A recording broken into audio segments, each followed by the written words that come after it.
բարձր դատարան, իսկապես կփորձեմ հնարավորինս սեղմ ժամկետներում, քանի որ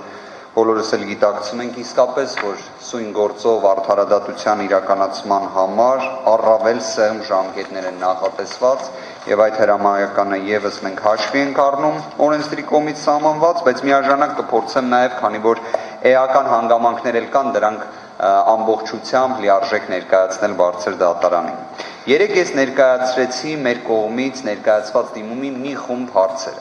Այդ թվում նաև մանրամասն քննարկեցինք վարչական ռեսուրսի վերաբերյալ հարցադրումները, ուղղակի հենց հնարավորություն ունենալով նաև երեք որոշակի տեղեկություններ կրկին նայելու ուսումնասիրելու,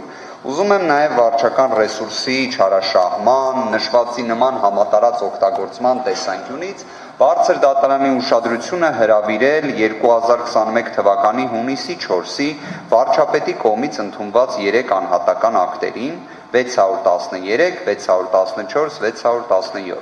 Նշված ակտերը, ինչպես նշեցի, ընդունվել են հունիսի 4-ին։ Հիշեցնեմ, մայիսի 10-ից փաստացի հանրապետության նախագահի կողմից ընդունված հրամանագրի ուժով արդեն իսկ մենք գտնվում էինք արտահերթ խորհրդարանական ընտրությունների իրավահարաբերության փուլում։ Եվ հարց է առաջանում, թե հունիսի 4-ին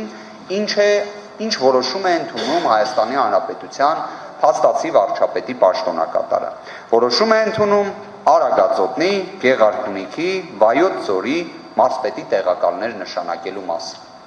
Մարզեր, որոնք ունեն իրենց մարզպետերը, ունեն տեղակալները, բայց հենց 2021 թվականի հունիսի 4-ին անհրաժեշտություն էր առաջացել հավելյալ մարզպետի տեղակալներ ներգրավելու։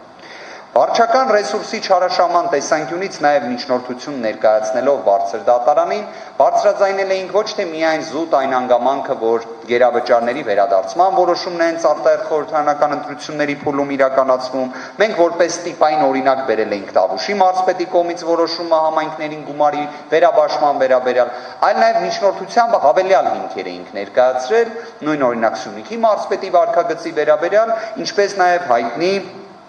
պարգևավճարների, լրավճարների վերաբերյալ հարցադրումը։ Եվ ես կարծում եմ, որ նաև Սահմանադրական դատարանի կողմից միջոցներ ձեռնարկելը այդ հարցի վերաբերյալ ապացույցներ ստանալու տեսանկյունից էական նշանակություն կունենա։ Բոլոր դեպքերում պետք է պարզենք նույն, ենթադրենք մայիսի 10-ից մինչև հունիսի 20-ը եւ հունիսի 21-ը, 22-ը միգուցե, քանի որ դրա վերաբերյալ էլ հրապարակումներ էին արվում, ինչ ծավալի նաև նման միջոցներ են օգտագործվել, որտեղ կներեք նույն Վենետիկի հանձնաժողովը բոլոր դեպքերում միշտ շեշտել է, որ արտահերթ կամ հերթական ընտրությունների իրավահարաբերության փուլում վարչական ռեսուրս տիրապետող ուժերը, որոնք մասնակցում են քաղաքական գործընթացին, պետք է դրսևորեն այնպիսի բարձր չեսօգնություն, զսպվածություն, որ դա չվերածվի վարչական ռեսուրսի օգտագործման։ Ինչը տվյալ դեպքում լիարժեքորեն հենց այդպես էլ եղել է։ Վարչական ռեսուրսը չարաշահվել է։ Խոսք էր գնում նաև վարչապետի կողմից արձակուրդ մեկնելու, վերադառնալու եւ այլն։ Նշված հարցի վերաբերյալ ուզում եմ բառացի երրորդ անձի կողմից ներկայացված դիրքորոշումը, իդեպ ես որպես կանոն բառացի մեջբերումներ չեմ անում, բայց երրորդ անձը օրինակ հենց մեր կողմից ներկայացված դիմումից որոշ դեպքերում հենց նույնիսկ տեխնիկական հարցերին էլ շատ բծախնդիր կերպով անդրադարձել է, այդ իսկ պատճառով ստիպված ես էլ նույնը կանեմ։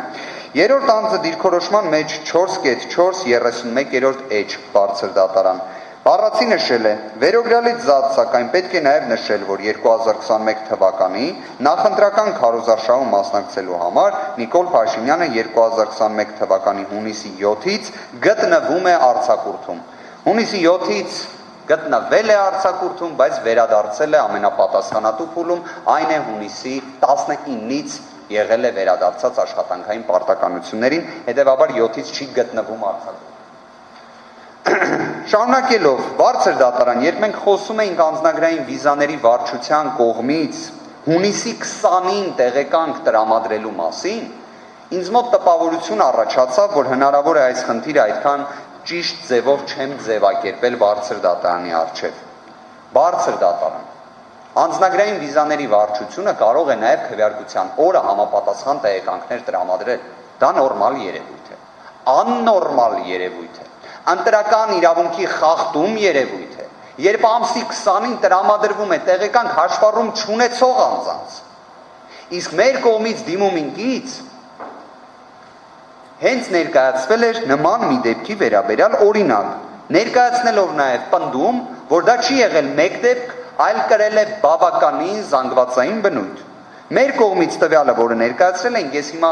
չհրապարակեմ անձի տվյալը ում տրվել է, բայց հրապարակեմ, որ դա կատարվել է օրինակ հունիսի 20 ոստիկանության անձնագրային վիզաների վարչության բազումի անձնագրային ծառայության պետի կողմից հաշվառում չունեցող անձի բարձր դատարան։ Ընտրական օրենսգիրքը պատահական չի նախատեսում, որ 10 օրյա ժամկետը մինչև քվեարկության օրը հաշվառում չունեցողների համար։ Իսկ քվեարկության օրը վերաբերում է այն դեպքերում, երբ մարդը ունի հաշվառում, գալիս է ընտրա տեղամաս, մեկ է պարզում է, որ իր անունը չկա համապատասխան ցուցակում։ Բարձր դատարան շարունակելով զինծառայողների վերաբերյալ հանգամանք։ Սա իսկապես առաջնային նշանակություն ունեցող հարց է, մեր դիմումում բարձրաձայնվող, եւ մենք կարծում ենք, որ այստեղ որոշ հանգամանքներ կա, որ պետք է հստակ ներկայացնենք։ Զինծառայողների քվեարկության գործընթացը բացառապես գաղտնի է։ Երեք շեշտադրեցի, որ այդ գաղտնիությունը չի տարածվում բացառապես մեկ սուբյեկտի համար։ Քաղաքական, իշխանական, վարչական լծակ ունեցող միավորի, որը մասնակցում է քվեարկության։ Հիմա հարց է առաջանում։ Միշտ կարելի ասել նկատել ենք նաև կենտրոնական ընտրական անձնաժողովի դիրքորոշումից էր դա պարզ հունիսի 27-ին, որ կարծես գերագնահատվում է վստահված անձանց դերակատարումը։ Նույնիսկ ինչ-որ տպավորություն է առաջանում, որ վստահված անձին գեր մարդիկ են, որոնք կարող են մի հատ էլ վարչական լծակ ունեցողներից ավելի բծախնդիր լինել, ավելի ուժեղ լինել։ Հարց է առաջանում պետության պոզիտիվ պարտականությունը որտեղ է։ Պատահական չէ, որ 2015 թվականի սահմանադրական փոփոխություններով նախատեսվեց 75-րդ հոդվածը,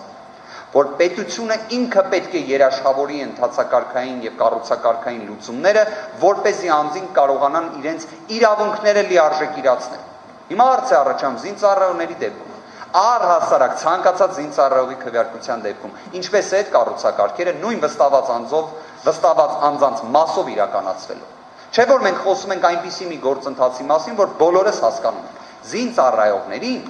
զորակոչված եւ պարտադիր ժամկետային զինվորական ծառայության մեջ գտնող բերում են ընտրատեղամաս։ Երբ նախկինում խոսում էր, որ մարդկանց մեքենաներով բերեցին ընտրական տեղամաս, բոլորը խոսում էին, որ դա ընտրախախտում է։ Բոլորն էին դրա մասին խոսում, չէ՞։ Այսինքն իշխանությունից դուրս գտնվող բոլոր անձինք ասում էին, այ մեքենայով եթե մարդ ես բերել ընտրատեղամաս, դա խախտում է։ Հիմա պատկերացրեք, եթե մարդուն բերում է ընտրատեղամաս, փաստացի իրեն վերադասի իրավահարաբերության մեջ գտնվող անձ։ Հերիք չի նման անձ բերում է ընտրական տեղամաս, մի հատ էլ ռազմական ոստիկանության ծառայողներն էլ հսկում են process-ը։ Եվ մենք նաև հենց դրա վերաբերյալ ենք տեսանյութեր ներկայացրել բարձր դատարան։ Հիմա այս պայմաններում ինչպես կարող են քաղաքական գործընթացին մասնակցող ուժերը ապահովել վերահսկողություն, երբ ոչ մեկ չի տեղեկացնում, որտեղ են քվեարկելու զինծառայողները։ Հարց է առաջանում, չէ՞, դրա գաղտնիության հատուկ պահպանման ռեժիմի օրենսդրական նպատակը ո՞րն է եղել։ Մենք գիտենք նաև, որ հենց բարձր դատարանը վերջերս ընդունել էր որոշում, որ նույնիսկ օպերատիվ հետախուզական գործունեության ընթացքում գաղտնիության ռեժիմով որոշումները հնարավոր է բողոքարկել վերաքննության կարգով, գաղտնիության ռեժիմը պահպանելով։ Բայց ինչի նման կառուցակարգ չլինի այս դեպքում, եւ ես սա ինձ ներկայացնում եմ նաև այն տրամաբանությամբ, որ բարձր դատարանը կարող է նաև նշված դրույթի սահմանադրականության ինցիդենտ կերպով գնահատում իրականացնել։ Զինծառայողների առհասարակ քվեարկության սկզբից մինչև վերջ գործընթացը որևէ կերպ չի կարող համապատասխանել սահմանադրության թե 7-րդ հոդվածին, թե 75-րդ հոդվածին։ Ուղղակի չի կարող։ Չի կարող լինել մի իրավիճակ, որ ցուցակները ամբողջությամբ գաղտնի են եւ հարց է առաջանում։ Նույն ընտրական օրենսգիրքը սպայական անձնակազմի համար նախատեսում է հնարավորություն նաև ընտանիքի անդամներին, այդպես կարելի ասել գաղտնի ցուցակով քվեարկելու համար։ Հիմա այդ ընտանիքի անդամները, որոնք գնում են եւ գաղտնի ցուցակով են քվեարկում, հանում են ընդհանուր ցուցակից ոստիկանության ներկայացուցիչները։ Հատուկ դրա վերաբերյալ ջանասիրություն ցուցաբերում են, մենք չգիտենք։ Մենք չգիտենք, որտեղ մենք գործընթացից ուղղակիորեն դուրս ենք մնում։ Հարց է առաջանում, կենտրոնական ընտրական հանձնաժողովն էլ է միգուցե դուրս մնում այս գործընթացից, որովհետև այն բացառապես պահվում է գաղտնի։ Մյուս հանգամանքը բարձր դատարան վերաբերում է քվեարկությանը մասնակցած 109,618 քաղաքացու դեպքին, որոնց անձնագրերը չէին աշխատում։ Բարձր դատարան կարծես թե տպավորությունը պետք է լինի, որ տեխնիկական խնդիրներ բոլորի մոտ լինում։ Մենակ կենտրոնական ընտրական հանձնաժողովում, երբ հարցը քննարկվում էր, կենտրոնական ընտրական հանձնաժողովի նախագահ պարոն Մուկուչյանը տեղեկացրեց, որ օրինակ իր անձնագիրը բավականին նոր է, բայց իրենը եղել է այդ 109,618-ի դեպքերից մեկը։ Կարող է լինել։ Բայց արդյոք նորմալ է, որ 1,281,000 մարդ է մասնակցում ընտրություններին, որոնցից 109,618-ի անձնագիրը չի աշխատում։ Ուղղակի չի աշխատում։ Հիմա հարց է չէ առաջանում, իսկ այս 109,618 քաղաքացու մասով կարող է արդյոք լինել որոշակի տեխնիկական շատ հեշտ լուծում, որտեղ գիտեք ինչ է տեղի ունենում։ Այդ 109,618 քվեի մասով մենք վստահությունը դնում ենք բացառապես մասնագետի վրա։ Մասնագետ, որը կարող է այդ պահին լրացնել այլ անձի տվյալ եւ ենթադրենք Արամ Վարդևանյանը մասնակցելով քվեարկությանը չաշխատող անձնագրով դառնում է լրիվ այլ անձ, որը օրինակ բնակվում է Ռուսաստանի Դաշնությունում, տևական ժամանակ է չի վերադարձել Հայաստանի Հանրապետություն, եւ մենք ունենում ենք ընտրակեղծարարության դասական հստակ աշխատող մեխանիզմ։ Հիմնական հակափաստարկը, որը իհարկե ես թույլ տվեք ճակերտներում դա այդպես բնութագրեմ, բայց ներկայացում է նրանով, որ 2017 թվականին էլ այս խնդիրը կար։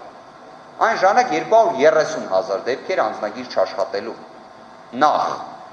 2017 թվականին նոր էր ներդրվել ընտրական օրենսգրքով նախատեսված այս անձի նույնականացման անձնագրով ստուգման մեխանիզմը նոր էր ներդրվել։ 2018 թվականի ընտրություններին արդեն 230,000 թիվը դարձել էր 130,000։ Կարծես որոշակի դինամիկա կա։ Բայց 2021 թվական 130,000-ը պարզապես դարձել է 109,618։ Բարձր դատարան, ինձ մոտ հիմնական հարցը, որը առաջանում է հետևյալն է։ Հայաստանի Հանրապետությունը որպես պետություն նախատեսել է ընտրական օրենսգրքում մեխանիզմ անձի նույնականացման պատշաճ ստուգման։ Դրա համար նախատեսել է, որ անձնագիրը պետք է անցկացնես եւ անձի նույնականացում տեղի ունենա։ Սա է ընդհանուր կանոնը։ Ընդհանուր կանոնից, ինչպես ցանկացած իրավահարաբերությունում, լինում են բացառություններ, բայց բացառությունը երբեք չի կարող լինել օրինաչափություն։ 109,618 դեպքը, կներեք, դա բացառություն չէ։ Սա արդեն օրինաչափության տարեր պարունակող է։ Եվ ես գտնում եմ, որ պետությունը նաև ուներ առնվազն պոզիտիվ պարտականություն նշվածը ապահովելու, որ չլինի 109,618 դեպք։ Ես օրինակ իմ դեպքը կարող եմ ասել, իմ անձնագիրը առավել քան ոչ բարվոք վիճակում է, բայց իմ անձնագիրը շատ նորմալ աշխատում է։ Պարոն Մուկուչյանինը չի աշխատում։ Այս սա տեխնիկական խնդիրն է։ Բայց ոնց կարա տեխնիկական խնդիրը հասնի նման մասշտաբի։ Երբ մենք բոլորս էլ գիտենք, որ ընդհանուր փաստորեն թիվը ընտրողների կազմել է 2,595,512 անձ։ Քվեարկությանը փաստացի մասնակցել է 1,281,997 անձ։ Բարձր դատարան մեկը կա այս դահլիճում, որ այնքան օպտիմիստական տրամադրվածություն ունի, որ կարող է պնդել, որ Հայաստանի Հանրապետությունում հիմա 2,5 միլիոնից ավել անձ է բնակվում, ով որ օրինակ նախկինում 6 ամիս անընդմեջ չի բացակայել Հայաստանի Հանրապետությունից, ում տվյալները օրինակ չպետք է հանեին ընտրողի ռեգիստրից։ Ես կարծում եմ նման միամտություն ունեցող անձ Հայաստանի Հանրապետությունում չկա, բայց հարց է առաջանում ինչու է այդ դեպքում այս ցուցակը նման կերպ ուռճացված լինում։ Ես պնդում եմ, որ դրա նպատակներից մեկը հենց չաշխատող ճակերտներում անձնագրերն են։ Նպատակը հենց դա է։ Եվ պատահական չէ, որ մենք նաև մեր միջնորդությամբ առաջարկել էինք, որ սեկտ համակարգով այս բոլոր անձանց տվյալները ճշտվեն, որտեղ մենք կասկածի տակ ենք դնում այս 109,618 քաղաքացու անձնագրերի խնդիրը։ Մեր դիրքորոշումը կարելի է ասել այս փաստական տվյալի վերաբերյալ այն է, որ նշվածը չի համապատասխանում ընտրական օրենսգրքի պահանջին եւ իր մեջ պարունակում է այնպիսի ռիսկեր, որ առհասարակ կասկածի տակ են դնում եւ կարելի ասել չհաղթահարվող կասկածի տակ են դնում նշված անձանց մասնակցությունը։ Իդեպ, երբ սեկտի մասին նշել էի, փաստորեն մեր գործընկերները, երրորդ անձ ներկայացուցիչները, Նշել էին, որ առհասարակ սեկտի վկայակոչումը ինչ առնչություն ունի ընտրական օրենսգրքի հետ։ Սա էր հակափաստարկներից մեկը, թե սեկտի մասին, որ խոսում ենք, ինչի համար ենք խոսում։ Բարձր դատարան ընտրական օրենսգրքի 48-րդ հոդվածը ուղղակիորեն նախատեսում է սեկտ համակարգի կիրառումը որպես միջոց հենց ի դեպ կրկնակ քվեարկության կամ նման ռիսկերի բացահայտման համար։ Սա պարզապես ուզում էի նշել, եւ ես կարծում եմ նաեւ դրանով ազգային անվտանգության ծառայությանը որպես հարակից պատասխանող ներգրավելու հանգամանքը ավելի հստակ է դառնում, քանի որ բոլոր դեպքերում նաեւ հենց սեկտ համակարգի համար պատասխանատուն հանդիսանում է ազգային անվտանգության ծառայությունը։ Մյուս հանգամանքը արգելի բարձր դատարան ուզում եմ նշել, որ մենք նաեւ գտել էինք դեպք, խոսքը Ջեմա Մարտիրոսյանի մասին է, որի բարեկամները կապ էին հաստատել մեզ հետ, տեղեկացրել էին, որ նշված անձը բնակվում է Ռուսաստանի Դաշնությունում, չի եկել Հայաստանի Հանրապետություն, չի մասնակցել քվեարկության։ Հիմա մեր կողմից նշված այս տեղեկության վերաբերյալ որևէ առարկայական հակափաստարկ չենք ստացել։ Հիմա բարձր դատարան այն տվյալը, որը նաև փոխանցել էինք դատարանին, ցույց է տալիս, որ ոչ թե տեխնիկական պարզապես մեկ այլ անձ ստորագրել է մեկ այլ անձի փոխարեն, այլ Ջեմա Մարտիրոսյանի տվյալների կողքը նաև անձնագրային տվյալ է ձեռքով լրացված։ Հիմա հարց է առաջանում, Ջեմա Մարտիրոսյանը եղել է Հայաստանի Հանրապետությունում, թե ոչ, եթե չի եղել Հայաստանի Հանրապետությունում, կարող ենք նաև պնդում կատարել այն մասին, որ հենց նաև այդ չաշխատող անձնագրերի շարքում տեղավորվում է նաև հենց այս դեպքը։ Բարձր դատարան նաև մենք ներկայացրել էինք բավականին մի բարդ վարժություն, որը կատարել էինք, որը վերաբերում է 109 ընտրական տեղամասերի վերաբերյալ կատարված մեր ուսումնասիրությունների, որը կարելի է անվանել գոյություն չունեցող ստորագրություններ։ Մեր երրորդ անձը ներկայացրել է դիրքորոշում, որը դե այնպես է ստացվել, որ քանի որ երրորդ անձին ներկայացնում է Արդարադատության նախարարի պաշտոնակատարը, առնվազն կարելի է պնդել, որ կրկին իրավիճակ ունենք, որ տեղեկատվությունը ավելի հասանելի է լինում իրենց, քան թե մեզ։ Հիմա այս հարցի վերաբերյալ խոսքը վերաբերում է ի դեպ 4000-ից ավել բացակայող ստորագրությունների։ Նշվել է, որ հնարավոր է, իսկ այս դեպքում ես կարծում եմ այդ հնարավորը բավականին կիրառական տեղեկության հիման վրա է ներկայացվում, որ այդ մեր ներկայացված 4000 բացակայող ստորագրությունները, բայց որոնք դիտարկվել են որպես ընտրած քվեարկությանը մասնակցած անձինք, վերաբերում են հնարավոր է զինծառայողներին։ Հնարավոր է վերաբերում են զինծառայողներին, բարձր դատարան։ Ես այդ հարցի պատասխանը չունեմ, որտեղ ես դա չունեմ այդ տեղեկությունը, որտեղ այդ տեղեկությունը մեզանից պարզապես գաղտնի են բանում, որտեղ այդ մասով ցուցակները եւս չեն հրապարակվում։ Եվ կներեք, եթե նշվածն է լինելու հակափաստարկը, ապա այդ ժամանակ առնվազն պարտավոր են բերել բոլոր նման ցուցակները, որ մենք ինչպես 109 ընտրական տեղամասով հատ-հատ դրել հաշվել ենք, այս վարժությունը կատարենք նաև այս ռեժիմով։ Բայց նույն այդ ժամանակ հարց է առաջանում։ Եթե մի բան չի հրապարակվել, եկեք հիշենք ինչի համար էր նախատեսվում ընտրական օրենսգրքով, որ քվեարկությանը մասնակցած բոլոր անձանց տվյալները պետք է հրապարակվեն։ Դա արվում էր մեկ նպատակի համար,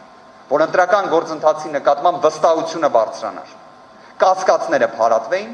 եւ դեպքեր կոնկրետ վերհանվեին նաեւ հանրության միջոցով։ Հիմա ստացվում է մենք ասում ենք, որ ընտրական ցուցակները հրապարակվում են, բայց ընտրական ցուցակները չեն հրապարակվում։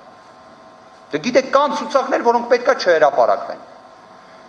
Հիմա կարելի է, չէ, առնվազն մեղմ ասած պնդել, որ այդ ցուցակները եթե չեն հրապարակվում, կարան միջամտության ենթարկվեն։ Եթե կարան միջամտության ենթարկվեն, կարան նաև հարմարեցվեն։ Հիմա մենք գտել ենք նման դեպքեր, իդեպ բարձր դատարան նաև առիթից օգտվելով պետք է տեղեկացնեմ, որ դա այդ ողջ տվյալները հավելված երկուսով էին ներկայացվել բարձր դատարանին եւ այնտեղ որոշակի տեխնիկական վրիպակ էր տեղի ունեցել, մասնավորապես հիշատակված 18 դրոպ 6 և 35 դրոպ 10 ընտրական տեղամասերի տվյալները կրկնվել էին, դրանց փոխարեն պետք է լիներ 25 դրոպ 39 և 25 դրոպ 19 ընտրական տեղամասերի տվյալները։ Ես նաև կփոխանցեմ արձանագրային ներկայացուցիչներին, որպեսզի այդ նոր տվյալը լինի։ Եվ բարձր դատարան նաև որպես խնդիր մենք ինչ էինք նկատել, սա էլ կրկին ինչ եմ ուզում նշել, մենք 109 ընտրական տեղամաս ենք կարողացել նայել, խոսքը գնում է հազարավոր էջերի մանրակրկիտ նայելու մասին։ Սա իսկապես կարելի է հենց այդպես էլ ասել, տաժանակիր աշխատանք է, սա այսինքն շատ մեծ ռեսուրս պահանջող, 24 ժամ աշխատանք պահանջող իրավիճակ է։ Մենք գտել ենք 4000 բացակայող ստորագրություն 109 ընտրական տեղամասում։ Հիմա եթե մենք էքստրապոլացնում ենք սա 2008 ընտրական տեղամասի վերաբերյալ, մենք ունենում ենք բավականին անհանգստացնող պատկեր ընտրական գործընթացի։ Մենք ունենում ենք իրավիճակ, որ հնարավոր է առհասարակ պատշաճ կերպով չեն դիտարկվել ընտրությանը մասնակիցների եւ ստորագրությունների հարցը։ Սա ունենում ենք մի իրավիճակ, որ իսկապես լուրջ, կազմակերպված, դե առնվազն պարբերաբար կրկնվող զանգվածային բնույթի ընտրախախտման հետ, որը վստահաբար կարելի ասել Սահմանադրության 7-րդ հոդվածը թույլ չի տալիս։ Սահմանադրական դատարանը նույնիսկ որոշում ունի, որը իհարկե մի քիչ կատեգորիկ է հնչում, բայց այդպիսին է Սահմանադրական դատարանի որոշում։ Սահմանադրական դատարանը նախկինում արձանագրել էր, որ պետությունը պարտավոր է իսպառ բացառել ընտրախախտումները, ցանկացած տեսակի ընտրախախտում, որովհետև կներեք նույնիսկ մեկ ընտրախախտումը կարող է այնպիսի ստվեր գցել ընտրական գործընթացի վրա, որը չվերականգնվի, եւ նաեւ կարող է իր մասշտաբով այնպիսի խախտում լինի, որի հետևանքները առհասարակ անկանխատեսելի են։ Հիմա մենք գործ ունենք մի իրավիճակի հետ, որ ստորագրությունները չկա, բայց ասում են, այս մարդկանց քվեները կա։ Մյուս այդ նույն իրավիճակի հետ տրամաբանական կապի մեջ գտնվող, որն էլ հավելված 3-ով էինք ներկայացրել, կարծում եմ առնվազն մեր հայրենակիցներից շատ-շատերը ունեն եւ պետք է ունենան վստահություն, որ այն մատյանը, որը բերվում է ընտրական տեղամաս, այդ ցուցակը նույն ընտրական, պետք է լինի այնպիսին, ինչպիսին կա, մինչև օրվա ավարտ։ Հիմա պատկերացրեք, մենք գտել ենք մի շարք դեպքեր, որ այդ մատյանի էջեր կոնկրետ մի քանի անգամ են տպվել։ Նույն էջից, մի քանի օրինակ։ Ու դեպ էլի նույն կնիքը կա անձնագրայինի, ընտրական տեղամասի, այդ սաղ կա, բայց երկու օրինակով է։ Հերիք չի երկու օրինակով է, նաև դեպքեր ենք տեսել, որ նույն անձը, էլի օրինակը բերեմ իմ վրա։ Արամ Վարդևանյանը եկել է ցուցակի հետ մի օրինակում, ստորագրել է, կնիքը դրվել է կողքը։ Եվ ունենք երկրորդ դեպքը, որ Արամ Վարդևանյանը նորից է ստորագրել, նորից է կնիքը դրվել, բայց իր հետ եկել են արդեն այլ մարդիկ են մասնակցել քվեարկությանը։ Սա նորմալ է բարձր դատարան։ Ու ունենք նման կրկնվող դեպքեր։ Կրկնվող։ Ոնց կարելի է ընտրական ցուցակի մատյանի, որը դրվում է առավոտ, այսինքն փոխանցվում է համապատասխան տեղամասին, էջերից մի քանի հատ տպես։ Հերիք չի մի քանի հատ տպես, միտեղ ստորագրեն, միտեղ չստորագրեն, միտեղ 3 հոգի ստորագրի, միտեղ 5 հոգի ստորագրի ու կրկնվեն են։ Ստացվում է այդ մարդկանց ասել են 2 անգամ ստորագրի, կամ ավելի պարզ բանաձևն է, որ մարդը եկել է մի հոգին ստորագրել է, դրանից հետո օրինակ էլ չի եկել, բայց տենց պետք էր, որ օրինակ 5-6 հոգի երևար էլի, ամեն դեպքում գեղեցկության տեսանկյունից։ Սրա վերաբերյալ ևս տվյալները մենք ներկայացրել ենք բարձր դատարանին հավելված 3-ով։ Բարձր դատարան նաև շատ կարճ ձևակերպեմ, որ իհարկե վերահաշվարկները շատ չեն եղել։ Վերահաշվարկ տեղի ունեցել 83 ընտրական տեղամասում։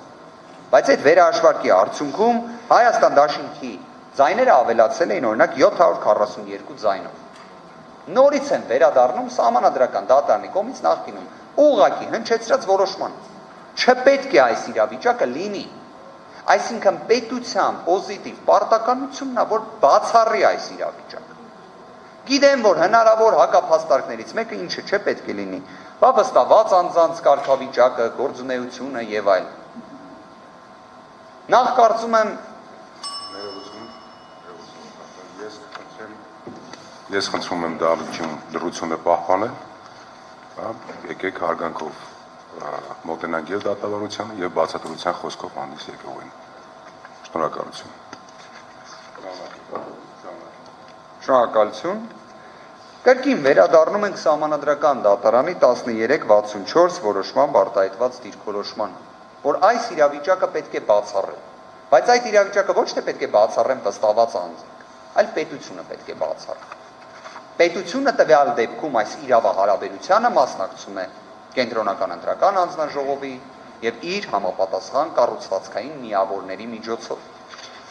որը կարծում ենք ուներ պարտականություն, ոչ թե կարծում ենք, այլ պնդում ենք ուներ պարտականություն նշվածը բացառելու համար։ Իդեպ մի հետաքրքիր հանգամանք էլ նշեմ, նախկինում ընտրական գործընթացների վերաբերյալ Սահմանադրական դատարանի արտահայտած դիրքորոշումները առավելապես վերաբերում էին ընտրական հանձնաժողովի համապատասխանաբար նախագահ, փոխնախագահ, քարտուղար, կարգավիճակ ունեցող ուժերի մասնակցության ընտրությունների։ Շեշտադրումը դրվում էր դրա վրա։ Բայց տվյալ դեպքում Հայաստան Դաշինքը հանդես է եկել արտախորհրդարանական ուժի կարգավիճակով, որը առհասարակ նման կարգավիճակ չէր կարող ունենալ, քանի որ դա վերաբերում է բացառապես խորհրդարանում ներկայացված խմբակցություններին, այդ երաշխիքից օգտվելը։ Լավ է, վատ է, սա է իրավիճակը։ Հիմա առնվազն կարող եմ հետևյալը ասել, որ վստահված անձինք նորից պետք է պնդեն, գեր մարդիկ չեն էլ կարող լինել այդպիսի, ուղղակի չեն կարող։ Այդտեղ հարց է առաջանում, եթե պետությունը իր պարտականությունների նկատմամբ պետք է մոտենա այնպես, որ դրանք կատարվեն հենց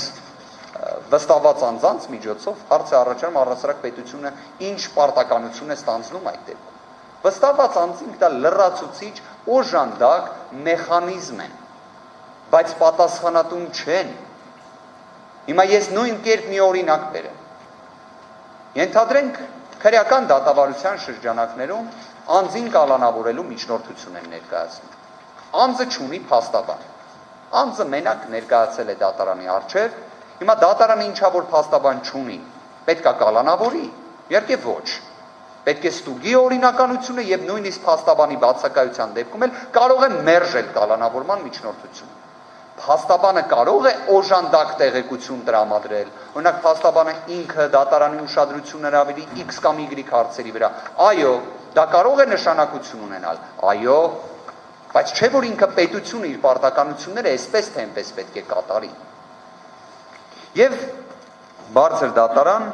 վերջին հարցը, որի վրա ուզում եմ դատարանի ուշադրությունը հրավիրել, կարելի է ասել առավել քան հենց իրավական բնույթի հարց է,